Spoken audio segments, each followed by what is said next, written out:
ప్రతి retail trader గూగుల్లో చూసి యూట్యూబ్లో చూసి ప్యాటర్న్స్ మీద బై సెల్ బ్లైండ్ గా చేస్తూ ఉంటారు. కానీ అక్కడ ఉన్న సైకాలజీని మాత్రం మిస్ అవుతారు. ఫస్ట్ ఆ సైకాలజీ మనం తెలుసుకున్నాం అనుకోండి, మార్కెట్ అనేది ఎక్కడ వెళ్తుందో అనేది మనకు ఈజీగా అర్థమవుతుంది. ఇక్కడ చూడండి, ఇది డిసెండింగ్ ట్రయాంగిల్ ప్యాటర్న్. ఈ ప్యాటర్న్ మీద రీటైల్ ట్రేడర్స్ అందరూ ఏం చేస్తారు, ఇక్కడ సెల్ అనేది చేస్తుంటారు. కానీ ఇక్కడ మనం సెల్ అనేది చేయట్లేదు. ఎందుకంటే ఇక్కడ మన సైకాలజీ చూస్తే ఇక్కడ నుంచి సెల్లింగ్ అనేది స్టార్ట్ అయింది. ఇక్కడ సెల్లింగ్ స్టార్ట్ అయ్యి ఇక్కడ సెల్లర్స్ వచ్చి ఉంటారు. ఇక్కడ టచ్ అయిన పాయింట్ లో మళ్ళీ సెల్లర్స్ వచ్చి ఉంటారు. అలాగే ఇక్కడ మళ్ళీ లైన్ అనేది టచ్ అయింది. ఇక్కడ మళ్ళీ సెల్లర్స్ వచ్చి ఉంటారు.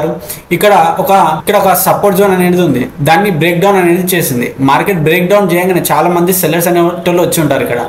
అలాగే ఇక్కడ ఒక డబ్ల్యూ ప్యాటర్న్ అనేది ఫామ్ చేసి ఇక్కడ బయర్స్ ఇన్వైట్ అనేది చేసి వాళ్ళని ట్రాప్ చేసి ఈ మూమెంట్ లో గిటంగా సెల్లర్స్ వచ్చి ఉంటారు. ఇలా సెల్లర్స్ అనే వాళ్ళు ఎక్కువ మంది ఈ చార్ట్ లో కనిపిస్తున్నారు. కానీ ఇది ఒక descending triangle pattern. Retail traders అందరూ ఏం చేస్తారు, ఇక్కడ సెల్ అనేది చేస్తుంటారు. కానీ మనం ఇక్కడ బై అనేది చేద్దాం. ఇక్కడ నేను 50 పాయింట్స్ అనేది స్టాప్ లాస్ పెట్టుకుంటున్నాను. టార్గెట్ అనేది 140 పాయింట్స్ అనేది పెట్టుకుంటున్నాను. ఇక్కడ మన టార్గెట్ హిట్ అవుతుందా లేదో తెలుసుకుందాం.